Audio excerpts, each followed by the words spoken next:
अस्सलाम वालेकुम ऑल। उम्मीद है कि आप सब ठीक होंगे। मैं आपकी खिदमत में हाज़िर हूँ फिर से एक और वीडियो के साथ। और इस वीडियो में हम डिस्कस करने जा रहे हैं फ़िज़िक्स का चैप्टर नंबर 6।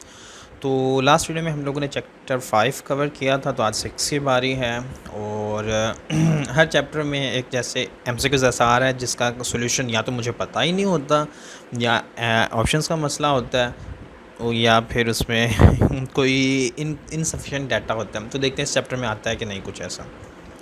क्वेश्चन 1 है, ball pen works on the principle of viscosity, Boyle's law, gravitational force, surface tension.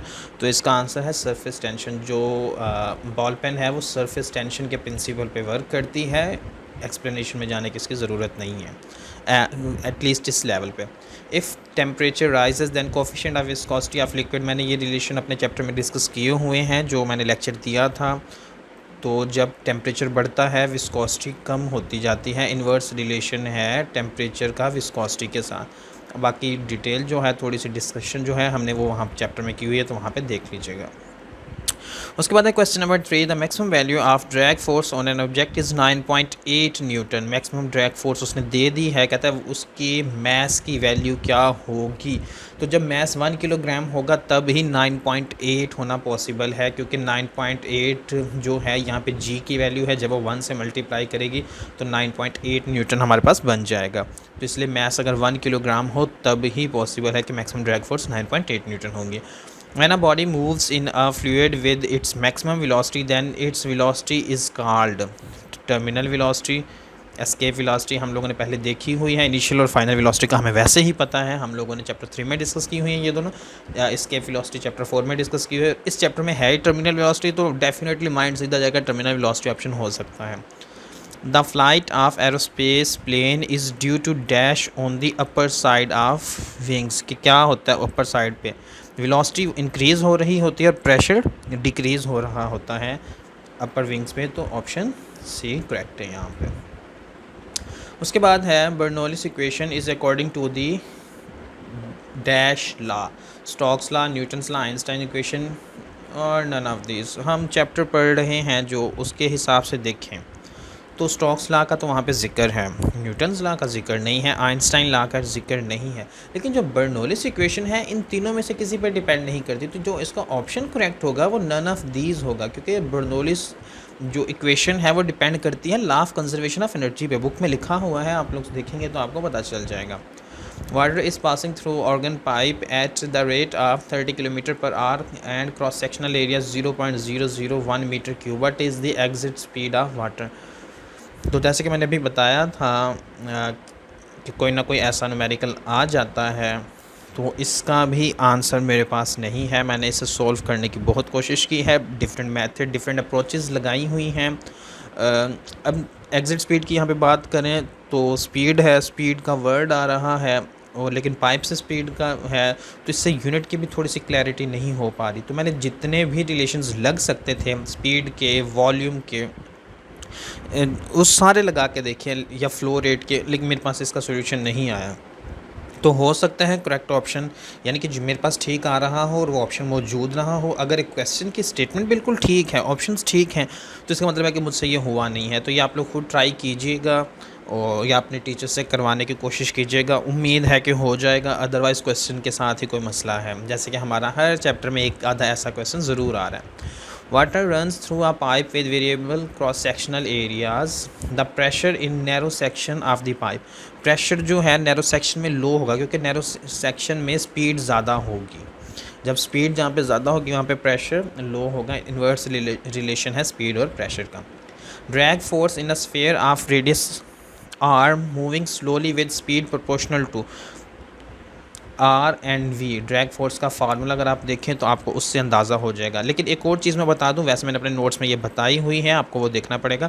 Low speed पे जो होती है ना ड्रैग फोर्स, वो डायरेक्टली प्रोपोर्शनल होती है आर के, और जो हाई स्पीड है उस पर इवन वी के भी लो स्पीड पे देखा जाए, जैसे यहाँ पे मूविंग स्लोली है ना, तो आर और वी दोनों के डायरेक्टली प्रोपोर्शनल है।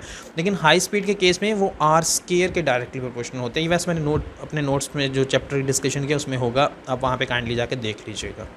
जब मैंने वहाँ पे बताया होगा कि ये किसी वक्त आर पे डिपेंड कर रहा है और किसी वक्त आर स्केयर पे, ये ऐसा केस क्यों होता है। As the water falls from a tap its area should decrease according to, इसका एरिया डिक्रीज़ होना चाहिए किसके अकॉर्डिंग, इक्वेशन ऑफ कंटिन्यूटी के अकॉर्डिंग। इक्वेशन ऑफ कंटिन्यूटी है क्या, A1V1 equal to A2V2 equal to constant. Venturi relation नहीं है, Bernoulli's equation नहीं है। हमें जब भी MCQs सॉल्व करने हो तो हम पॉसिबिलिटीज़ की तरफ जाने से पहले ऐसे ऑप्शन देखा करें जो पॉसिबल ही ना हो। जब आप वो देख लेंगे तो आपका खुद पता चल जाएगा कि आंसर क्या हो सकता है। क्वेश्चन 11 है, in a competition fielders are required to throw cricket hard ball as far as can be possible under ideal conditions. Condition अब उसने खुद दी हुई है। The optimum throwing angle is 45 डिग्री। कहते हैं जब हम एक आइडियल सर्टन केस ले लें, हमें पता है कि रेंज मैक्सिमम कहाँ पे होती है, 45 डिग्री पे। लेकिन कहता है अब एक डिफरेंट सिनेरियो आ गया है, what should be this angle, कि ये एंगल कितना होना चाहिए with respect to the ground to be in. अब कंडीशंस क्या हैं, एक है strong winds against the direction of throw और दूसरा केस है strong winds along the direction of throw. तो जब अगेंस्ट होगी, यानी कि मैंने बॉल इस तरफ फेंकनी है और हवा इस वक्त इस तरफ चल रही है, जब मुझे इस तरह फेंकनी पड़ेगी तो मेरा एंगल जो है 45 से कम होना चाहिए, यानी कि थोड़ी डाउन होगी तो वो बॉल ज़्यादा दूर जाने के चांसेस हैं, क्योंकि हवा उस मोशन को रेजिस्ट कर रही होगी। और जैसे जितनी हाइट कम होगी, मुझे अब इस वक्त वो एग्जैक्टली वर्ड्स नहीं आ रहे, कि जितनी हाइट कम होगी उसकी वजह से ना उसकी स्पीड ज़्यादा होगी और वो ज़्यादा दूर तक जा सकेगा, रेंज कवर कर सकेगा, क्योंकि यहाँ पे हम फ्रिक्शन को इग्नोर नहीं कर रहे हैं। अगर फ्रिक्शन ना हो, यानी आइडियल केस हो जाए, तो तब 45 पे ही मैक्सिमम होगी। लेकिन यहाँ पे जो सिनेरियो है वो थोड़ा डिफरेंट है, तो उस सिनेरियो के हिसाब से जो पहला केस है अगेंस्ट जब विंड्स के फेंकना होगा तो एंगल लेस देन 45 होना चाहिए, जबकि दूसरे केस में मोर देन 45।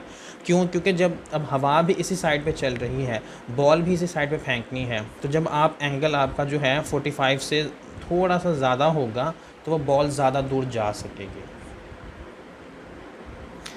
क्वेश्चन 12 है, a steel ball held a short distance each above. वैसे ये एक्सपेरिमेंट करके देखिएगा, मुश्किल है थोड़ा करना, लेकिन कोशिश करने में कोई हर्ज नहीं है। अंदाज़ा हो जाएगा आप लोगों को, मतलब कि एंगल आपको देखना पड़ेगा कि हैंड का कितना तक जा रहा है, वो बस थोड़ा सा माइंड में रख के एक 45 का इमेजिनरी पॉइंट बनाए और उसके हिसाब से ऊपर और नीचे करके देखें, आपको रिज़ल्ट मिलते भी हैं कि सिर्फ ऐसे बात बनी हुई है ये। A steel ball held a short distance each above the surface of a liquid in a deep tank is released. Which one of the following does not affect the terminal velocity of ball in the liquid? तो यहाँ पे जो है terminal velocity का हमें formula भी पता है। टर्मिनल वेलोसिटी का फार्मूला होता है 2G/r² row divided by 9। Viscosity का जो साइन है उससे पता नहीं अब क्या कहते हैं, ये जीटा है आई थिंक इसका नाम, अगर मुझे एग्जैक्टली याद है। मैं फार्मूला ही पूरा लिख देता हूँ आप लोगों के लिए ताकि आपको क्लैरिटी हो जाए। वैसे बुक में लिखा हुआ है, आई थिंक मेरी बुक में तो लिखा हुआ था, क्योंकि मेरी बुक में पहले से नोट्स लिखे हुए थे कुछ ये करके।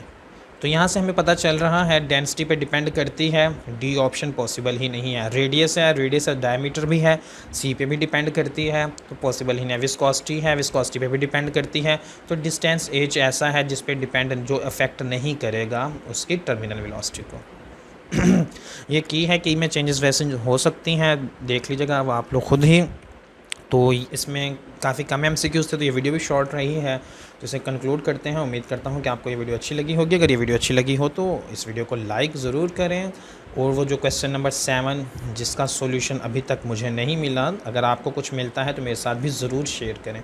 और एक चीज़ कॉन्टैक्ट मैंने शेयर किया हुआ है वीडियो के एंड में, वो ठीक है, लेकिन आपने कॉल नहीं करनी, आपने जब भी करना है टेक्स्ट ड्रॉप कर देना है। जैसे ही मैं फ्री हुआ मैं आपको रिप्लाई बैक कर दूँगा। Thank you so much and Allah Hafiz.